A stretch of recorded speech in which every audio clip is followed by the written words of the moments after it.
Baik, selanjutnya bisa kita ulangi lagi. Jadi pastikan judul penelitian itu jelas, fokus ya. Kemudian clear juga variabel yang dijadikan sebagai parameter dalam penelitian. Dan ada baiknya juga ada dimensi ruang dan waktu. Ya, misalnya tadi lokasinya SMP kelas berapa itu menunjukkan adanya batasan yang jelas untuk objek penelitian. Contoh-contoh yang lainnya ya misalnya ini faktor-faktor yang mempengaruhi partisipasi kerja wanita di apa misalnya. Pengaruh kualitas SDM, tingkat upah, dan jaminan sosial terhadap karyawan di mana misalnya. Nah, ini merupakan contoh-contoh judul penelitian yang sifatnya ke sosial. Nah, untuk kita-kita yang di bidang komputasi, sebagai contoh kita bisa menggunakan judul ini misalnya. Penerapan GA atau Genetic Algorithm untuk penentuan arsitektur neural network secara otomatis pada prediksi saham.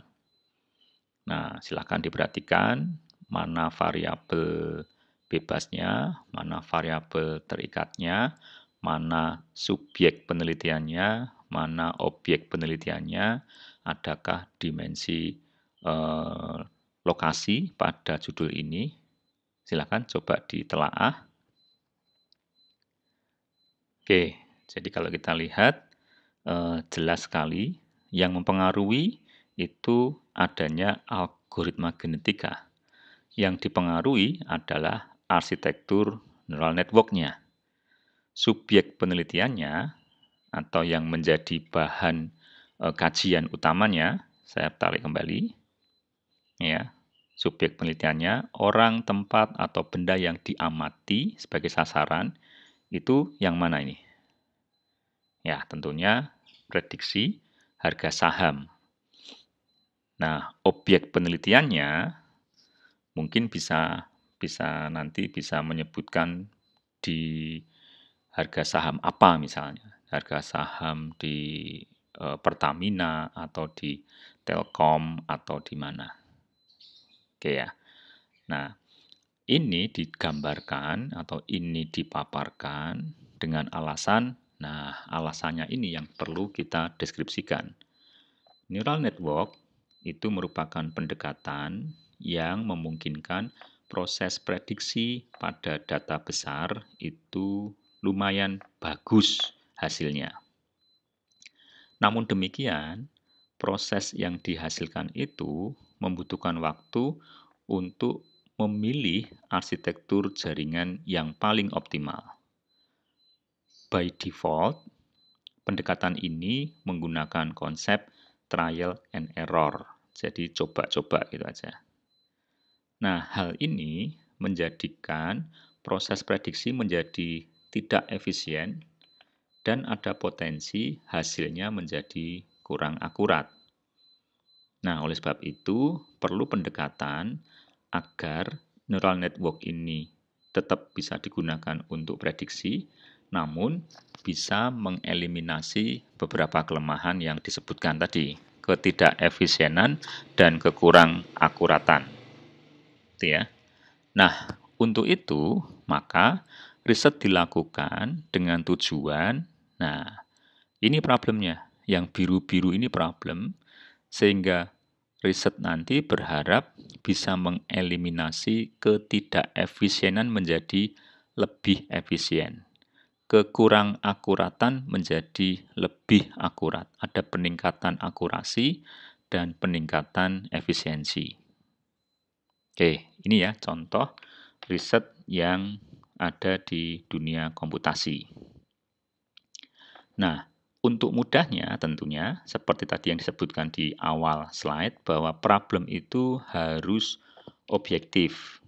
Sebagai contoh lagi, hal yang baru di sini, problemnya adalah misalnya saya ingin meneliti apakah sebuah software itu kalau nanti dijalankan akan ada prediksi fault atau tidak, akan ada cacat atau tidak, akan ada bug atau tidak, misalnya seperti itu.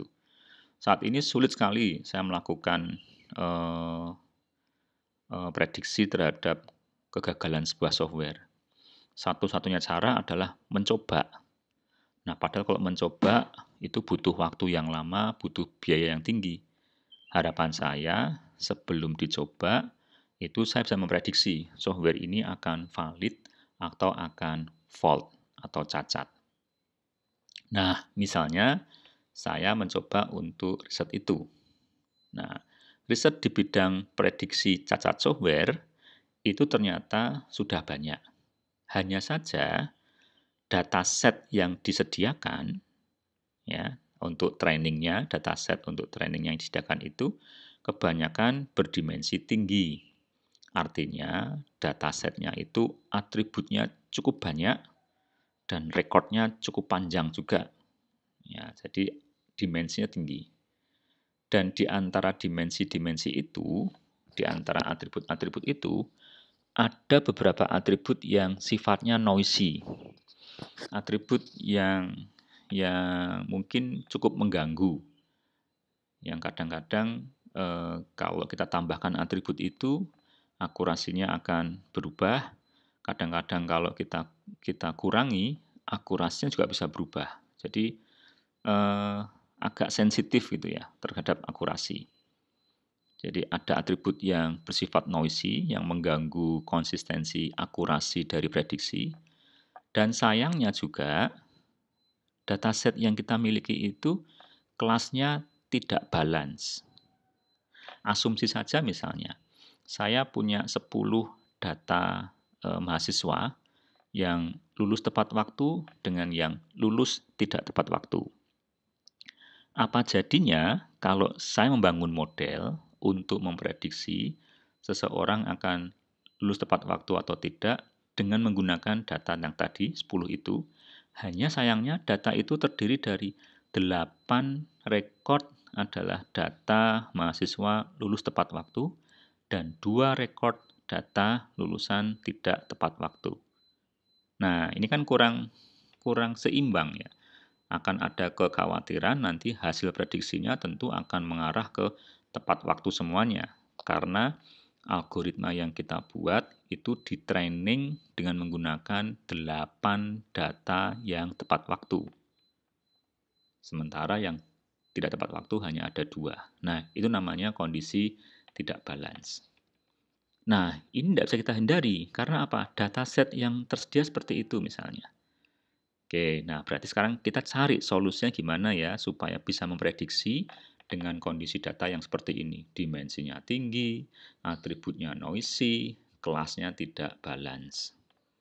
Nah, untuk memastikan bahwa ini adalah problem yang punya nilai objektivitas yang tinggi, maka kita perlu membaca literatur-literatur yang sejenis.